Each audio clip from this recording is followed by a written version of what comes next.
Hi, I'm Mark Baber. I'm the Technical Marketing Manager here in the UK and Ireland for Sony's Photo Channel. Now, I've managed to get my hands on an early sample of the 50mm F1.2 G Master lens from Sony. Now, in this video, we're going to be looking at the lens in a little bit more detail. We're going to do some side-by-side comparisons with other lenses, and we're going to show you some demos of how sharp and how fast this lens is.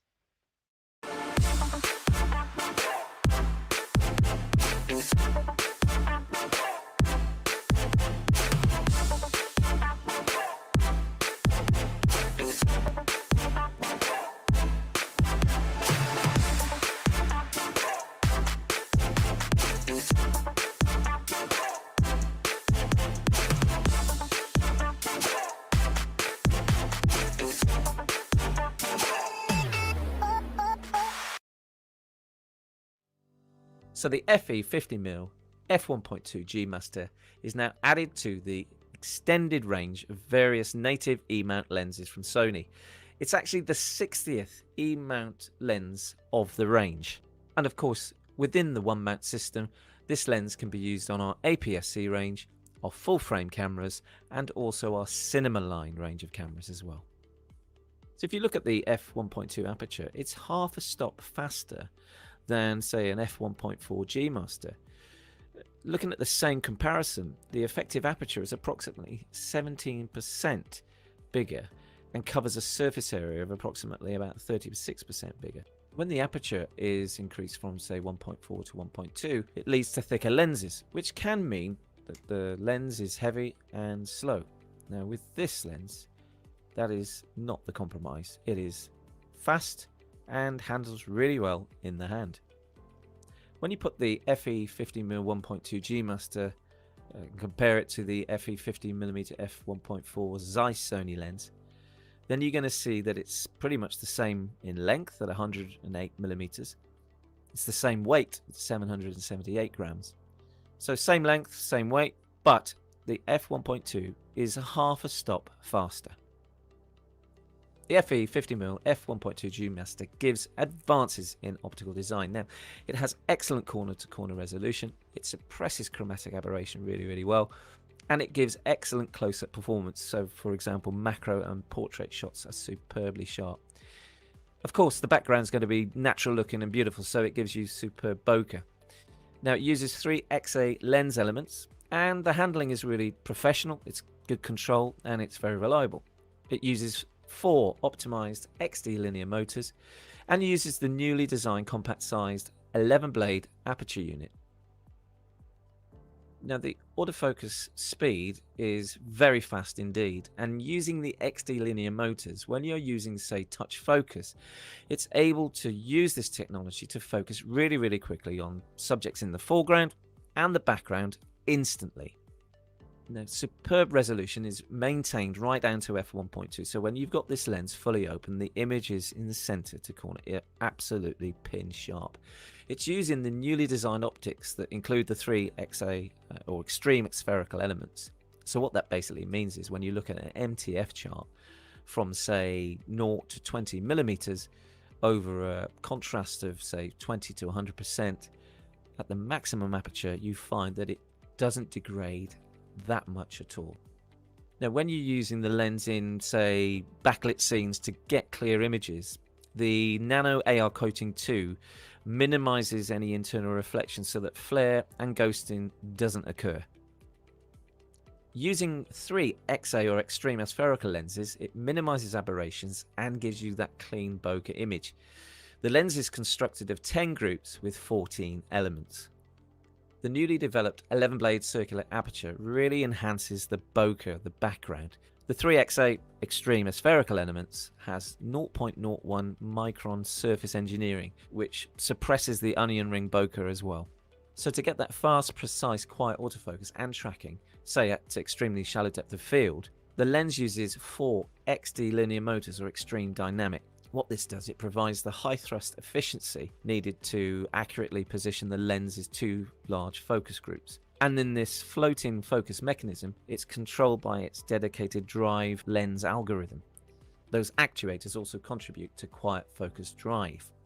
The internal focusing supports the focus lens drive as well, and the responsive manual focusing provides excellent response and fine linear focus control for fast, accurate manual focusing, which is ideal for creative focusing, say, in movies.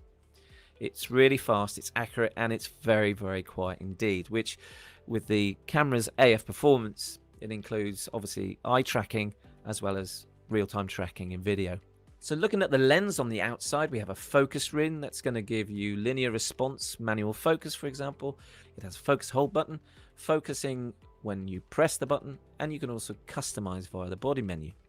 It's got a focus mode switch. You can choose manual or autofocus without having to look away from the viewfinder. Has an aperture ring, which obviously adjusts the lens aperture, and the f-stop is engraved into that. The aperture ring clicks on and off and switches the aperture ring between a third of a step click or seamless control without any clicks. And the exterior of the lens means it's sealed. It's sealed at all the buttons and the rings, so it gives you dust and moisture resistance. And we're using hybrid metal and engineering plastic construction for high durability to keep the weight down. So I've got the 50mm lens and we're going to test it on my dog. So we're going to select animal eye autofocus to see how sharp this can focus on my dog's eye. So just accessing that in the camera, and we focus immediately straight on my dog's eye. You can see when it goes green, it's taking the shot. When it's white, it finds the eye. It's extremely fast. I have to say, I've not used a G Master lens like this other than the 35mm and the 135. So what I'm going to do here is I'm going to customize the focus hold button, the button on the side of the lens, to APS-C mode, and we're going to go from full frame to APS-C with the flick of a button. And you can see here it's gone from 16mm to 26, and it's still as fast in APS-C as it is in full frame. Look at that shallow depth of field as well on the nose and in the background as well. The background is completely blurred out whilst focusing on those eyes. As you can see, I took a lot of shots here, but we're going to pick up one and see how far we can zoom in a second. But I'm really pleased with that, and I crop in post-editing as well. But that's at 60 million pixels, and in post-editing you can see here the background and the foreground is completely washed out. It's so soft and creative. So we're going to zoom in as far as we can here, and this is 100%, and we're then going to go zoom into 200%. As you can see from the level of detail here, the sharpness, the moisture around the eyelid, the contrast, the detail in the fur is absolutely sharp. So I took the lens out with me recently when I was testing the lens, and I wanted to show the sharpness in landscape. So the lens is pretty much fully open here, but I found an area of the branch that I wanted to focus on, and I wanted to see how far I could push post-editing the sharpness. As you can see here, straight out of the camera, there's 100%. We go to 200%. The level of detail in such a narrow area is extremely sharp. Again, a closer image to the bark here of the tree completely washes out the background, which is why this lens is so good with its creative bokeh. And then the area that I'm focusing on, it's only a small area, but the level of detail again is superb, so I can crop in really, really well, especially on the A7R4. Another landscape, not fully wide open. This is narrower, I think around f2.8, but there's an area on the branch here of this tree that I saw some moss, and I wanted to see again how far we could push it.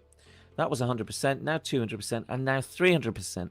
Again, the level of detail, while still maintaining that very creative background, is superb. So both sharpness and softness at the right points of this lens. We then look at some portraits. This is my son. And again, this is around f3.5. And what I'm trying to do here is trying to keep the face and the hair and the upper part of his body in focus, especially his jacket. A lot of detail in the zip. And it does extremely well. Creases in the jacket, his eyes, both eyes are in focus, even though I'm focusing on the closer eye. His nose, his mouth, the hair, the ear, and again the detail in his jacket. Really, really good, whilst it maintains a soft background. Now this is around f2.8, this is my daughter. Now on this one I wanted to really distinguish, get her in focus, get the background blurred, but her eyes, both eyes, the nose, the hair on her forehead, the fine hair, and just to show how much detail we can get here whilst retaining the jacket detail. And it does it perfectly. Both eyes in focus. No editing here. Straight out of the camera, off the SD card. And whilst you've still got detail in the hair, it separates from the background really, really well. Now, as well as eye autofocus in stills, this is in video. It's automatically doing this. The camera's on the table. I'm not doing anything. It's just finding my son's eye automatically without any prompting. And then this is the footage of the back of the camera. As he's moving his head around, it's focusing on the eye. When his eye's not in focus, it's focusing on his face. As you can see, the white box says the face is there, the green is taking the shot. And even though he doesn't look like he had some fun here, but he did give me a smile. But there's one shot I just wanted to show here. When you zoom into the camera, the picture-in-picture shows you the area I'm focusing on. This is in the camera, 300%. It's incredibly sharp. Both eyes there. And then in post-editing, we have a look at how far we can push this one. And we zoom into around 100% on this camera. And you can see here the level of detail, again, both eyes. But we push it even further now to 200%. And as well as just the main point here is the eyes in focus, the eyebrows, the eyelashes, the veins, the skin detail, the detail in his skin is really reproduced fantastically well with this lens. So as you can see from the video, this is an absolute gem of a lens. And I have to say, the center to corner sharpness is class leading in the range. It's fantastic for stills and video, and I highly recommend it as a superb portrait and landscape lens for sharpness.